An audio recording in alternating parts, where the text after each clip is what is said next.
Again, are the Patriots cheap? The evidence, according to you, says no. Do you want to defend that in your own words, or you want to start with some questions?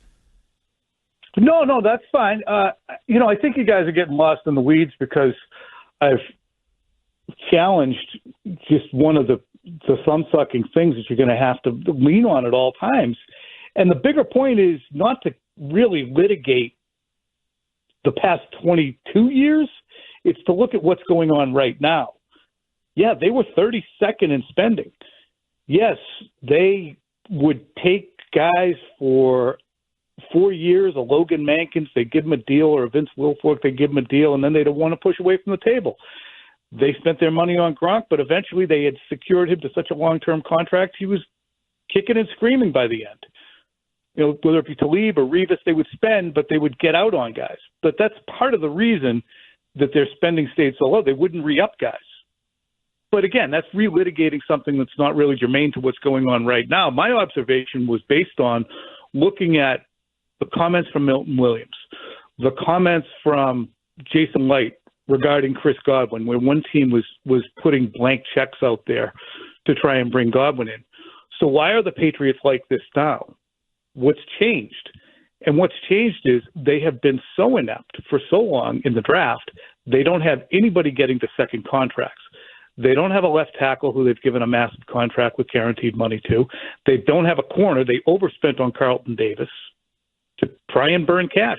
Last year, they tried to burn cash on their own players with questionable contracts to Barmore, Duggar, Onwenu. Questionable, but you know what I'm saying. They spent a lot of money on guys who've never been to Pro Bowls. So the bigger point isn't to relitigate whether or not they were cheap. The spending now, 2021 included, indicates that they are paying through the nose. So that's the bigger point here. And I know that you guys don't want that to go away. And I know that you're petrified. Well, I mean, there is obviously a desperate times call for desperate measures deal with the Patriots having to overspend on guys right now. But on top of dead last in cash spending for the last 10 years, what about the other stuff that doesn't show up in like the roster payroll, having a horrible weight room, having, ranking towards the bottom of the NFLPA survey year after year with the planes and all that other stuff. Doesn't that also sort of factor into how maybe players around the league and even fans view the whole operation down there? I mean, when I'm sitting down to do the story, it was more relative to spending on players. How are they now spending on players contractually? What caught my eye were the comments from Williams, from Light, from Godwin, the amount of money they spent. So if you want to go into, my having the headline, are the Patriots cheap? No, was more geared towards talking about player spending. The point you're making, yeah, stuff counts. Mm-hmm. I would say that we're 14 months removed from Bill, who threw pennies around like manhole covers. And the Krafts probably celebrated that because he really brought them to heel, because the way they spent in the late 90s was nuts. But Bill brought them to heel, and Bill, I think, as a guy who was doing every job and making $25 million a year, which is probably twice as much as anybody else, in justifying that, he would keep the cost down. And that included things like, do we really need this ridiculous state-of-the-art weight room over there across in the Cross Insurance Building? Can't we just do one here? Matt knows how to design one of these things. Let's just do that. The plane, I mean, I have no explanation in defense for the ashtrays. Hopefully they're clean. So, I'm sorry, Tom. Keep going. But no, I'm babbling. But I guess I'm trying to redirect it to the spending now and what it means for this team, because they keep rolling money forward, Adam, they have a massive – their cap is way bigger than anybody else's in the league. They rolled $35 million into this year. They're not going to hit it. They still have $80 million of cap space. Even if they give $30 million in cash this year to Stephon Diggs, they're going to roll more into next year. So but that's because they didn't spend it, and so they didn't spend it. So now they roll over the savings. Like, they had the most cap space this year, and they didn't spend all of it. Now they're rolling over more savings to next year. And I think your answer to that. Why do they have the cap space?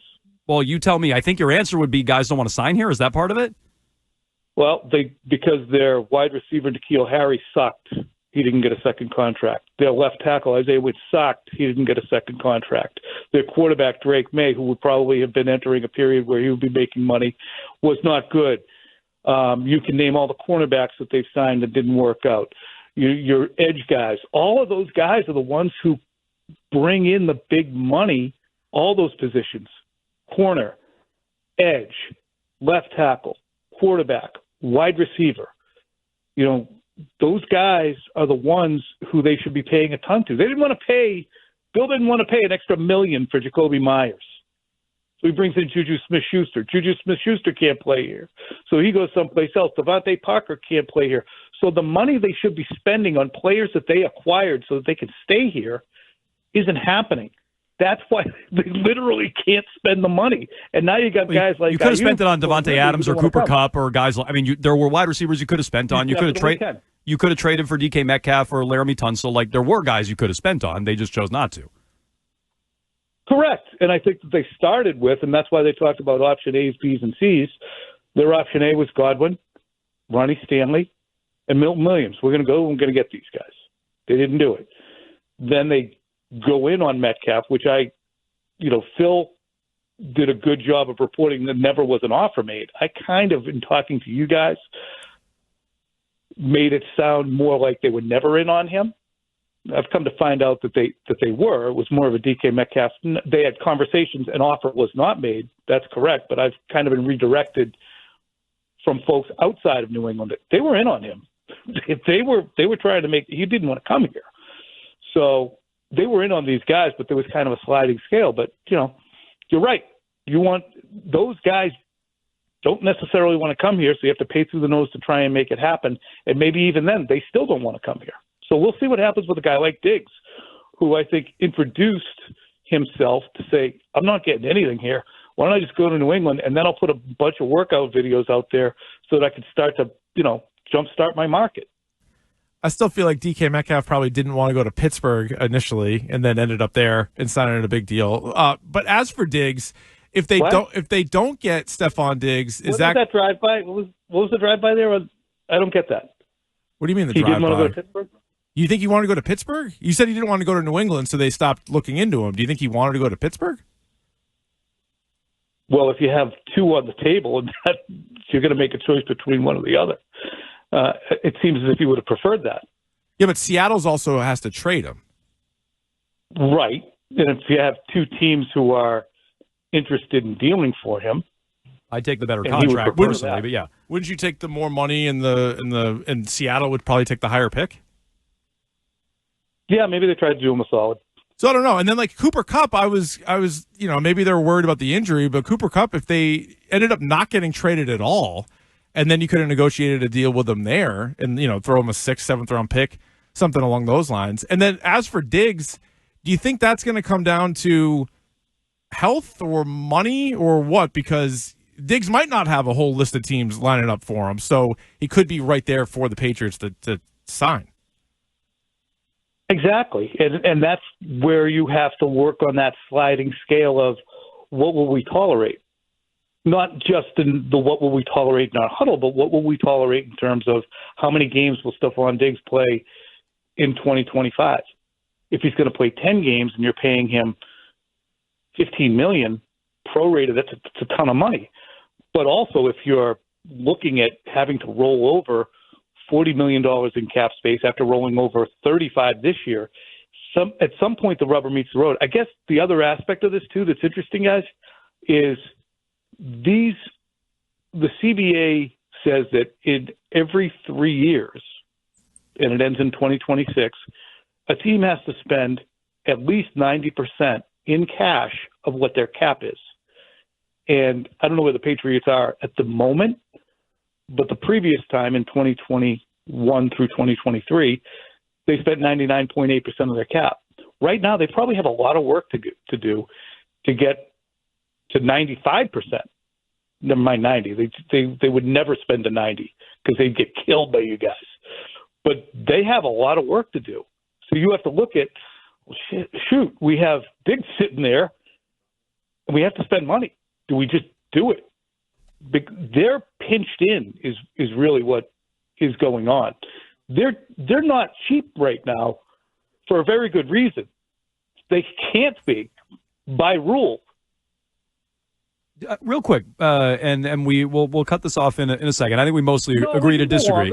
But when it comes to that 99% number you referenced from 21 to 24, do you have this at your fingertips? Where did that rank in the league? I know they spent to 99%. I don't have that. So I'm just curious on what that rank would be. I don't have that. I did so much freaking math for this stupid story. A lot of numbers. I'm an English major, numbers, yeah. But their adjusted cap number for like that period of time was, let me find it. Their adjusted cap number was they had to spend $638.4 million to the cap. That's their rollover and adjustment. They spent $637.1 million. I don't know where that relates. It's probably middle of the pack. Okay. The reason being, it's hard to spend more cash when you're not giving out those massive bonuses, the guaranteed money that a Patrick Mahomes or a Tyreek Hill or an A.J. Brown or somebody gets. It's hard to spend the cash when you're not giving out as they just did with Milton Williams, a $51 million signing bonus, guaranteed cash. And they really didn't do that from 21 through 23. So when you look at it, they're certainly not near the floor. They're spending what they're supposed to spend by rule. I don't know where they are relative to the rest of the league in percentage. Okay. Well, you can check out the latest from Tommy Curran. Are the Patriots cheap? The evidence says no. NBC Sports Boston.